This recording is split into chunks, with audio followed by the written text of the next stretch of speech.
Hello दोस्तों, स्वागत करता हूं आप सभी का इस YouTube चैनल में जिसका नाम है राहुल अग्रवाल यूपीएससी। कंटिन्यू करते हैं making of the constitution. Chapter 2 हम सॉल्व कर रहे हैं इस सीरीज में जिसका नाम है chapter wise MCQs on Indian polity, presented only by me Rahul Agarwal. So दोस्तों, अगर आपको ये एमसीक्यूज पसंद आ रहे हैं और आपको लगता है कि हाँ भाई ये एमसीक्यूज उस लेवल के हैं जैसा कि यूपीएससी में पूछा जाता है, तो सब्सक्राइब जरूर कीजिएगा इस चैनल को। साथ ही साथ किसी भी क्वेश्चन में कोई भी डाउट हो मुझे बताइए।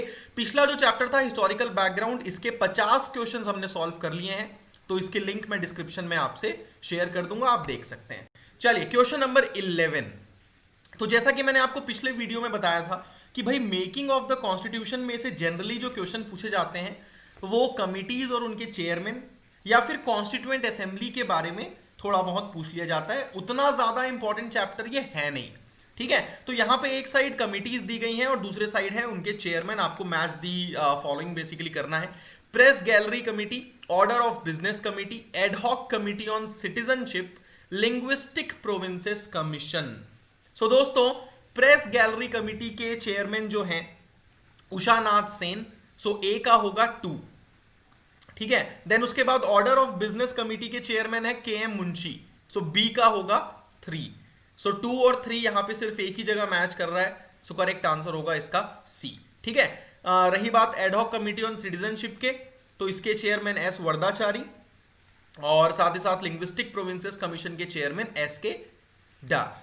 तो ये है correct combination, correct answer is C. इन सारी कमिटीज को याद कर लें अच्छे से। कल भी मैंने 2-3 ऐसे क्वेश्चंस पूछे थे और आज भी ये कमिटीज हैं। Then who among the following was the finance minister of India in the interim government in 1946। 1946 में जो इंटरिम गवर्नमेंट थी, ठीक है, आप सभी ने पढ़ा होगा इंटरिम गवर्नमेंट 1946 में, उसमें फाइनेंस मिनिस्टर कौन थे? तो दोस्तों 1946 की जो इंटरिम गवर्नमेंट थी ना, उसमें बहुत बार ये पूछा जाता है कि लेबर मिनिस्टर कौन था, डिफेंस मिनिस्टर कौन था, फाइनेंस मिनिस्टर कौन था, रेलवेज मिनिस्टर कौन था, हेल्थ मिनिस्टर कौन था। ये कॉमन सा सवाल है, आपको याद रखना है। तो करेक्ट आंसर होगा इसका Liaquat Ali Khan, that is C. Liaquat Ali Khan थे finance minister. Question number 13, who among the following were the members of drafting committee. So सबसे इंपॉर्टेंट कमिटी कॉन्स्टिट्यूएंट असेंबली की, जिसने कॉन्स्टिट्यूशन को ड्राफ्ट करने में बहुत बड़ी भूमिका निभाई। सो इस ड्राफ्टिंग कमिटी के चेयरमैन आप सभी को पता है डॉक्टर बी आर आम्बेडकर थे। नाउ इनके मेंबर्स आपसे पूछा गया है। सो डॉक्टर के एम मुंशी, जीवी मावलंकर, सैयद मोहम्मद सादुल्ला, मौलाना अबुल कलाम आजाद, एन गोपाला स्वामी अयंगर। सो के एम मुंशी तो थे, बिल्कुल थे। जीवी मावलंकर थे क्या? जीवी मावलंकर ड्राफ्टिंग कमिटी के सदस्य नहीं थे। सैयद मोहम्मद सादुल्ला ये भी बिल्कुल थे। मौलाना अबुल कलाम आजाद बिल्कुल नहीं थे और एन गोपाला स्वामी अयंगर ये भी थे। सो करेक्ट आंसर क्या होगा इसका? करेक्ट आंसर होगा इसका 135, दैट इज ए, ठीक है। सो ये है कमिटी मेंबर्स, जैसा कि आप यहां पे देख सकते हो। Who among the following stated in the Constituent Assembly that on 26th January 1950 India was going to enter a life of contradictions? इनमें से किसने कॉन्स्टिट्यूएंट असेंबली में ये कहा था कि 26 जनवरी 1950 को इंडिया एक कॉन्ट्राडिक्शन की लाइफ में कहीं ना कहीं एंट्री लेने वाला है?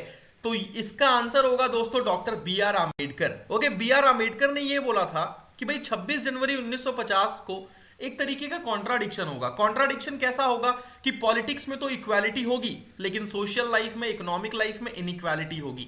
पॉलिटिक्स में तो हम one man one vote one value को रिकॉग्नाइज करेंगे, लेकिन इकोनॉमिक और सोशल लाइफ में हम उस वन मैन वन वैल्यू के प्रिंसिपल को डिनाई करेंगे, क्योंकि हमारा सोशल और इकोनॉमिक स्ट्रक्चर वैसा है। तो डॉक्टर बी आर आम्बेडकर ने कहा था कि कब तक हम इस कॉन्ट्राडिक्शन की लाइफ को कंटिन्यू करेंगे, कब तक हम सोशल और इकोनॉमिक लाइफ में इक्वालिटी डिनाई करते रहेंगे, और जब तक हम इसको कंटिन्यू डिनाई करते रहेंगे हम अपनी डेमोक्रेसी को खतरे में डालेंगे। तो यहां पे बेसिकली उन्होंने कास्ट सिस्टम के ऊपर भी एक तरीके से कटाक्ष किया था कि भैया हमारा जो सिस्टम है वो इक्वालिटी नहीं प्रोवाइड कर पा रहा, कहीं भी इक्वालिटी प्रोवाइड नहीं कर पा रहा।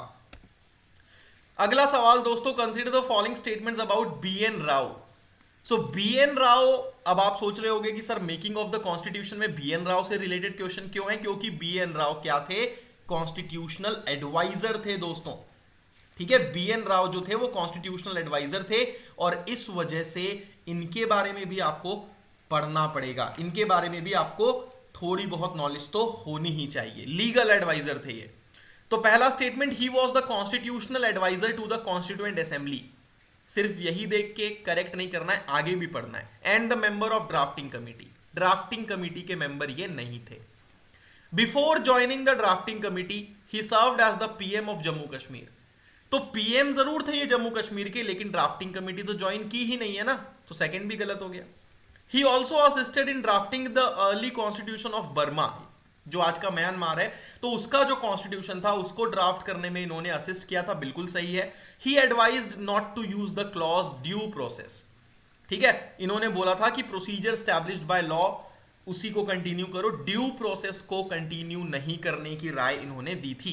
करेक्ट आंसर होगा इसका सी, that is 3 and 4। So BN Rao was appointed as the constitutional advisor in 1946।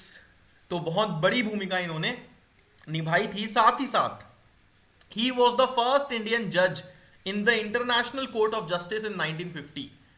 और इंटरनेशनल कोर्ट ऑफ जस्टिस भी न्यूज में रहता है ना, कुलभूषण जाधव एंड ऑल के केस में ICJ न्यूज में था, तो इस वजह से भी BN राव इंपॉर्टेंट हो जाते हैं। चलिए, who among the following was the defence minister? तो अभी मैंने आपको पूछा, फाइनेंस मिनिस्टर लियाकत अली खान थे, डिफेंस मिनिस्टर थे Sardar Baldev Singh. Correct answer is B, याद कर लेना इसको अच्छे से। The constituent assembly elected doctor Rajendra Prasad as its permanent president and Harendra Mukherjee was elected as vice president.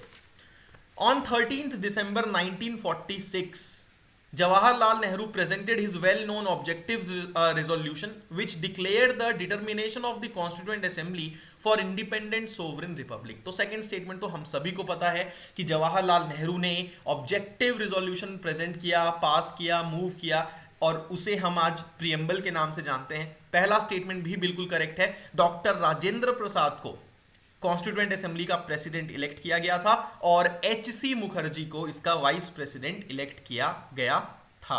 ठीक है, HC मुखर्जी और VT कृष्णमाचारी, सो कुल मिला के असेंबली के 2 वाइस प्रेसिडेंट्स थे। ठीक है, करेक्ट आंसर होगा इसका सी। The preamble adopted by the Constituent Assembly in 1949 declared India a sovereign socialist secular democratic republic। अब देखो यहां पे बहुत सारे स्टूडेंट्स मिस्टेक करते हैं। 1949 में जो हमने प्रीएम्बल अडॉप्ट किया था, क्या उसमें सेक्युलर वर्ड था? नहीं था ना, बिल्कुल भी नहीं था। सोशलिस्ट वर्ड भी नहीं था। सोशलिस्ट, सेक्युलर और इंटीग्रिटी हमने 1976 में ऐड किया है 42nd अमेंडमेंट से, आपको पता होना चाहिए। तो पहला स्टेटमेंट गलत है। KM Munshi describes the preamble as the political horoscope of our sovereign democratic republic. बिल्कुल ओके, KM मुंशी जो कि ड्राफ्टिंग कमेटी के मेंबर थे, उन्होंने प्रीएम्बल के लिए ये कहा था कि preamble is the political horoscope of our sovereign democratic republic. So दूसरा स्टेटमेंट करेक्ट है, पहला गलत। Correct answer is B. The idea of a constituent assembly to frame a constitution for India was first put forward by. सबसे पहले ये idea किसने सामने रखा था कॉन्स्टिट्यूएंट असेंबली बनाने का? आंसर होगा इसका A. M.N. Roy, B. Indian national Congress, C. Jawaharlal Nehru या फिर all parties conference. Correct answer is A. M.N. Roy. अगर आप making of the constitution chapter पढ़ते हो तो सबसे पहला ही स्टेटमेंट यही लिखा हुआ है कि it was in 1934 that the idea of a constituent assembly for India was put forward for the first time by M.N. Roy, जो कि कम्युनिस्ट मूवमेंट जो भारत में चला उसके भी एक बहुत बड़े लीडर थे। ठीक है, so correct answer is a. चलिए, क्वेश्चन नंबर 20 आपके लिए छोड़ के जाता हूं। आपको यह बताना है कि इनमें से किसने ये रिजोल्यूशन मूव किया था, proposing that the national flag of India be a horizontal try colour of saffron, white and dark green in equal proportion with a wheel in navy blue at the centre. किसने ये propose किया था resolution, आपको बताना है। ठीक है, comments में आंसर जरूर दीजिएगा। सब्सक्राइब कीजिए इस चैनल को जिसका नाम है Rahul Agarwal UPSC. Keep learning guys, thanks a lot. मिलता हूं बहुत जल्दी।